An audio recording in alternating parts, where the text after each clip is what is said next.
Hai teman-teman semua yang ada di rumah maupun di studio. Apa kabar nih? Aku harap teman-teman semua dalam keadaan sehat dan baik-baik aja ya.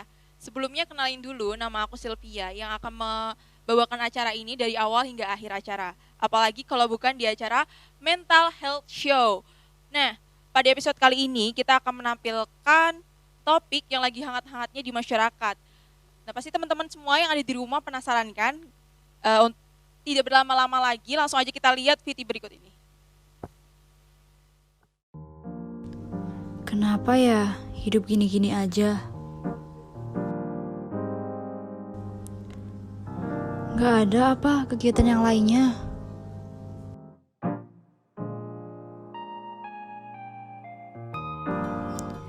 Bosan hidup seperti ini terus.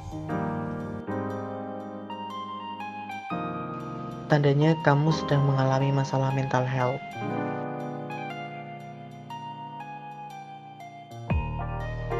Dan bisa jadi kamu juga mengalami languishing.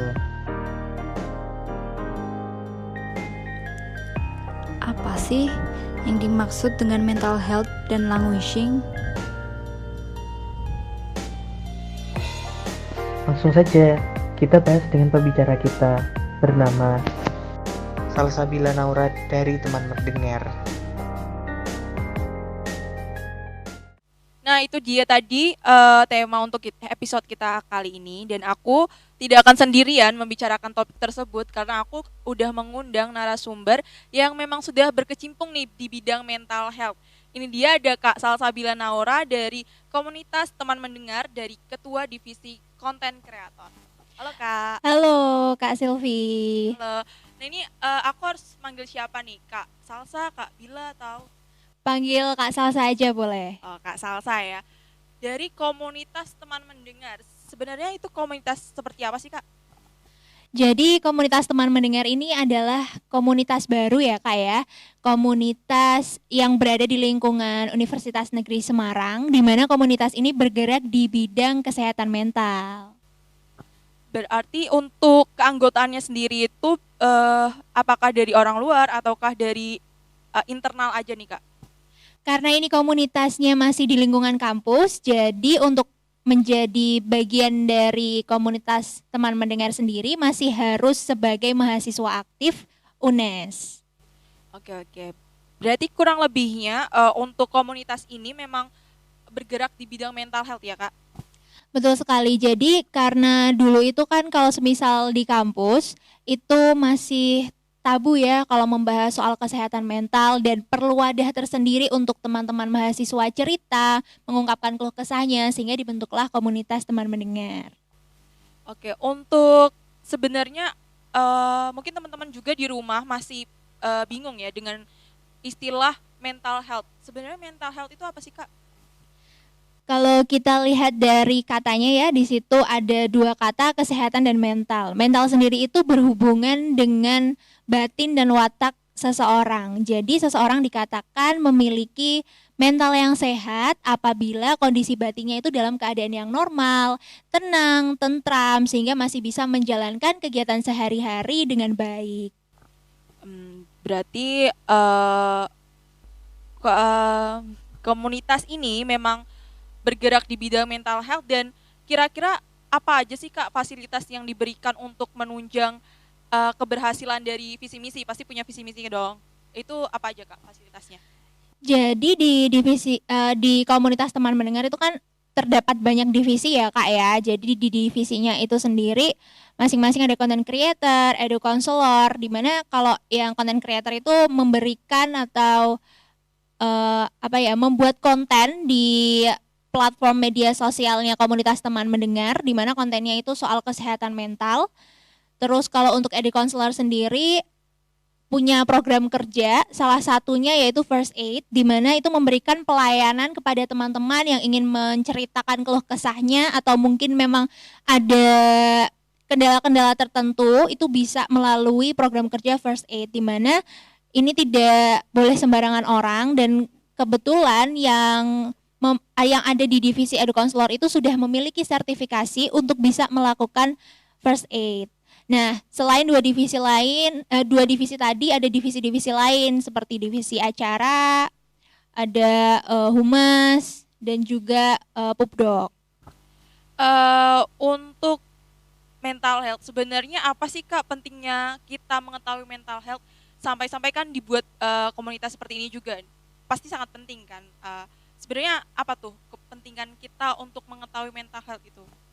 Jadi mental health ini sangat penting ya Kak. Bahkan dari CDC sendiri, Center for Disease Control and Prevention itu mengatakan kesehatan mental itu mencakup kesejahteraan emosional, psikologis dan juga sosial, keadaan sosial kita gitu. Jadi ketika seseorang memiliki kondisi mental yang sehat, tadi kan dikatakan bisa melakukan kegiatan sehari-hari, menikmati hari-harinya, bahkan bisa mengembangkan potensi dirinya. Nah, apabila kesehatan mental ini menurun, pasti tentu akan mengganggu kegiatan sehari-hari. Jadi kurang bersemangat, kurang termotivasi, jadi merasa dirinya belum cukup nih dalam melakukan kegiatan sehari-hari. Jadi perlu tahu nih pentingnya kesehatan mental tuh apa gitu. Wah, seru banget ya perbincangan kita tadi ya Kak. Pasti teman-teman di rumah tuh makin kepo deh. Nah, untuk sebelum melanjutkan ke perbincangan berikutnya, kita bakalan break dulu, stay tune.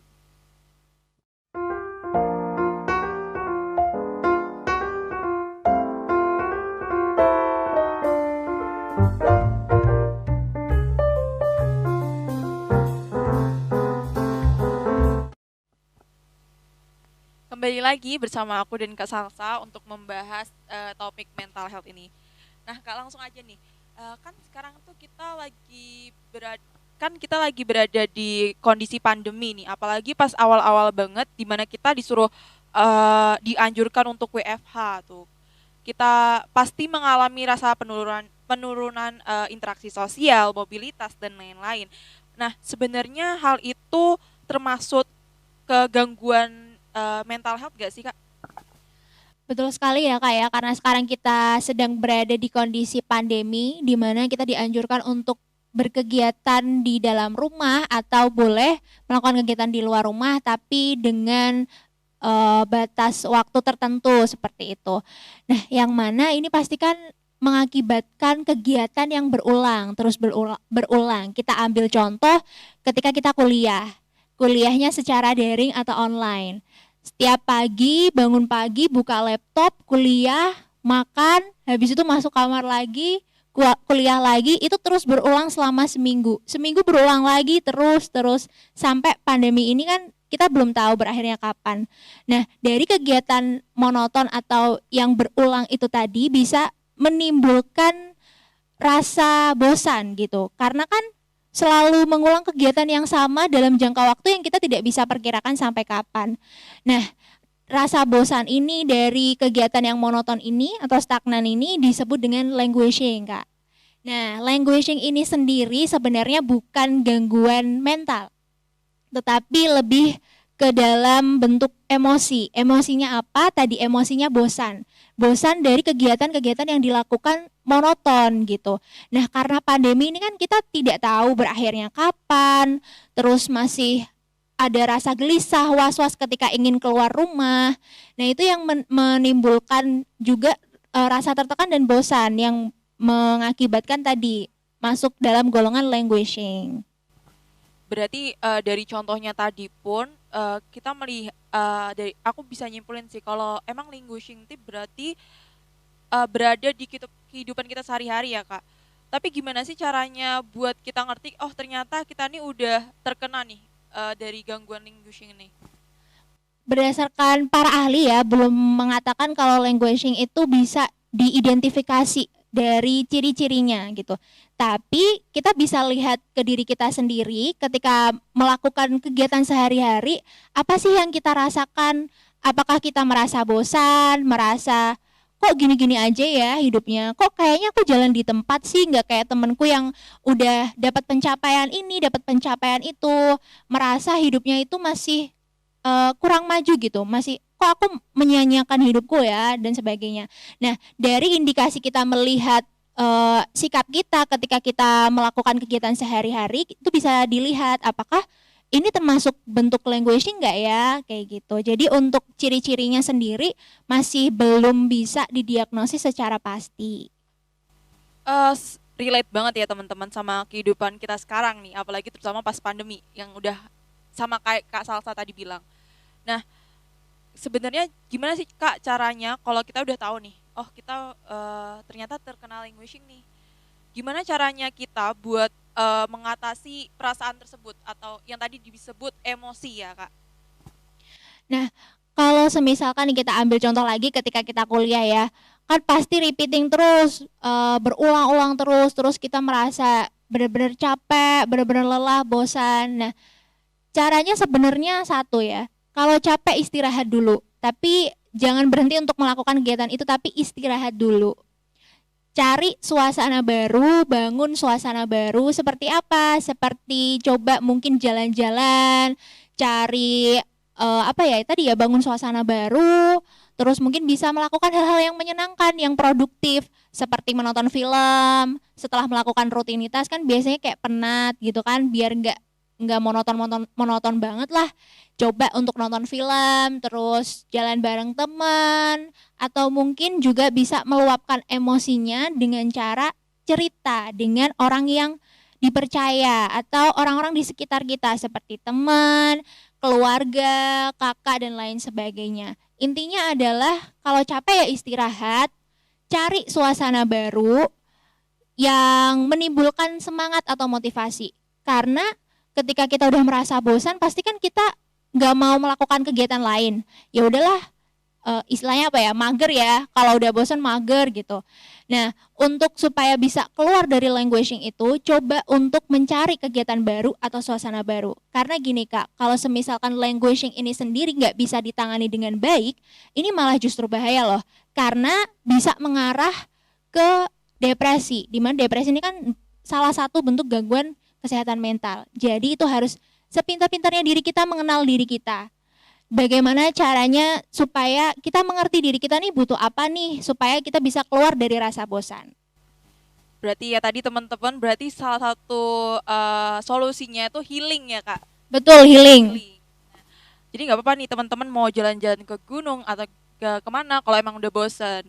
Nah, aku juga ada pertanyaan lagi nih Kak. Sebenarnya bosan biasa sama bosannya languishing itu sama nggak sih? Nah, sebenarnya languishing itu kan artinya adalah stagnan atau monoton ya Kak ya. Di mana efek dari languishing ini tadi adalah rasa bosan. Gitu. Jadi ya manusiawi aja rasa bosannya seperti yang teman-teman rasakan, seperti yang aku rasakan. Itu adalah manusiawi, rasa bosan yang manusiawi. Dari mana bosannya itu timbul? Dari mungkin kegiatan yang kita lakukan, terus kita merasa kegiatan itu di luar kemampuan kita, jadi kita tertekan kan. Kalau misalnya tertekan melakukan kegiatan yang udah repeating, terus terus semakin tertekan kan, jadi tingkat kebosanannya itu semakin menambah atau tinggi gitu. Dan kalau misalkan aku lihat tadi ya dari penjelasannya Kak Salsa, sebenarnya languishing ini muncul dari diri sendiri dan impactnya juga ke diri sendiri ya Kak. Sebenarnya bisa nggak sih Kak kalau misalkan languishing itu kita kayak pergi ke psikiater atau ke orang-orang ahli psikolog seperti itu, apakah atau hanya bisa disembuhkan oleh diri sendiri, itu gimana Kak? Nah, karena kembali lagi ya ke tadi, languishing adalah bukan bentuk gangguan kesehatan mental. Ini adalah bentuk emosi aja, bentuk lain dari emosi, yaitu emosi bosan gitu. Bagaimana cara mengobatinya tadi? Ketika kita sudah mengenal diri kita sendiri, kita tahu kita bosannya dari mana ya, sumber kebosanan dari mana, dan kita tahu apa yang kita butuhkan. Seperti tadi healingnya dalam bentuk apa, itu kembali lagi ke masing-masing individu. Pasti kan punya banyak cara. Kalau semisal nih Kak Sylvia lagi bosan, Kak Sylvia ngapain Kak? Biasanya jalan-jalan bareng teman sih. Nah, jalan-jalan bareng teman ini juga bisa menjadi self healing dari Kak Sylvie ketika merasa bosan gitu. Ada lagi mungkin seperti orang lain kalau lagi bosan pengennya ketemu pacar, nonton, atau mungkin muncak, ya, lihat yang alam-alam, lihat yang hijau-hijau tuh rasanya fresh gitu. Nah, ketika kita sudah kenal sumber masalahnya apa, bagaimana cara mengatasinya, itu akan menjadi solusi yang tepat gitu ketika kita sudah mengenal ya. Jadi kita bisa keluar dari languishing itu sendiri. Nah, ini akan bahaya tadi ya kalau semisalkan kita nggak tahu nih sumber kebosanan kita apa, kita belum tahu cara menyelesaikannya, itu malah justru akan mengarah ke depresi. Jadi memang kuncinya adalah satu, kita harus kenal diri sendiri dulu gitu. Dan aku juga sering banget dengar kalau kayak di TikTok gitu. eh Setelah healing tuh ya kak, setelah healing tuh biasanya efeknya tuh bokeh gitu. Sebenarnya itu gimana tuh kak? Mendingan healing atau gimana? Atau meng-save duit gitu? Soalnya juga kalau misalkan kita nanti jadinya bokeh, ntar juga jadinya stres gitu kan? Nah, betul banget ya, salah satu bentuk stres itu ya karena mungkin ada kesulitan di finansial atau mungkin itu ya bokeh tadi ya. Nah, healing ini kan nggak setiap saat Kak. Pasti healing ketika kita benar-benar rasanya bosan banget, pengen deh jalan-jalan seharian one fine day gitu. It's okay gitu, nggak apa-apa eh, kehilangan uang sekali gitu. Maksudnya buat seneng-seneng have fun sendiri karena dampaknya juga ke diri kita sendiri. Kalau semisalkan kita dari healing itu bisa lebih termotivasi, lebih semangat untuk menjalani kehidupan sehari-hari, kenapa enggak gitu? Karena kalau semisalkan kita enggak memutuskan untuk itu ya, memutuskan untuk healing, takutnya nanti malah akan berdampak ke kegiatan-kegiatan lain gitu, atau mungkin bisa menurunkan mobilitas kita, semangat kita dan lain sebagainya. Lanjut ya nih kak. Kalau tadi misalkan aku ya kak, aku misalkan udah ngerasa jenuh banget, aku pasti kan bakalan healing ya. Tadi healingku kan jalan-jalan sama teman-teman. Tapi gimana kalau misalkan ada nih seorang yang udah ngerasa jenuh, tapi dia nggak tahu caranya buat healing itu kayak gimana. Nah itu gimana kak? Nah, itu tadi sebenarnya PR ya, Kak. PR untuk lebih mengenal diri sendiri karena bentuk healing itu banyak. Nah, kalau semisalkan kita belum tahu ya, coba aja melakukan kegiatan di luar kebiasaan sehari-hari. Kayak contoh nih, misal kita jarang banget olahraga. Kayak 1 minggu tuh jarang banget olahraga. Bahkan sebulan tuh nggak ada 2 kali olahraga. Coba aja untuk menghilangkan rasa bosan, coba setiap 1 minggu coba aja olahraga 3 kali gitu ya, misalkan ambil contoh itu juga bentuk healing gitu kan, mencoba kegiatan di luar kebiasaan sehari-hari. Atau juga mungkin bisa gini, kalau kita kan sekarang jarang banget yang namanya baca novel ya, kecuali pecinta novel ya. Nah, boleh juga coba untuk mulai baca lagi koleksi-koleksi novelnya, yang itu juga bisa kegiatan untuk self healing gitu, menemukan self healing yang intinya adalah ya kita menemukan kegiatan yang di luar kebiasaan dan masih bisa dilakukan, yang mana efeknya adalah meningkatkan semangat motivasi dari diri kita, yang ya itu tadi supaya otak kita lebih terrefresh lagi gitu. Nah, teman-teman, kita sekarang kan udah berada di penghujung acara nih. Untuk Kak Salsa mungkin ada 1-2 patah kata nih yang mau disampaikan ke teman-teman mental health semuanya di rumah. Mungkin ini aja ya kayak karena tadi kita udah membahas soal languishing dan kesehatan mental, pentingnya kesehatan mental, mungkin pastinya cuma satu. Kenali diri sendiri, tetap menjaga produktivitas, dan juga kalau misalkan merasa capek, lelah, bosan, istirahat dulu, nanti dilanjutkan. Dan cobalah bangun suasana baru untuk bisa lebih bersemangat lagi melakukan kegiatan-kegiatan sehari-hari. Karena kita manusia juga perlu istirahat sejenak dari penatnya rutinitas. Dan itu adalah salah satu bentuk kita untuk menjaga mental kita supaya tetap dalam kondisi yang sehat. Itu dia tadi closing statement dari Kak Salsa. Terima kasih ya Kak udah menyempatkan hadir nih di talk show-nya kita. Nah, buat teman-teman juga terima kasih udah menyempatkan untuk nonton nih di channel YouTube kita. Tetap stay tune terus di episode-episode berikutnya. jangan sampai bosan karena kita menyiapkan kejutan-kejutan di setiap episode. Terima kasih teman-teman, sampai jumpa di episode berikutnya.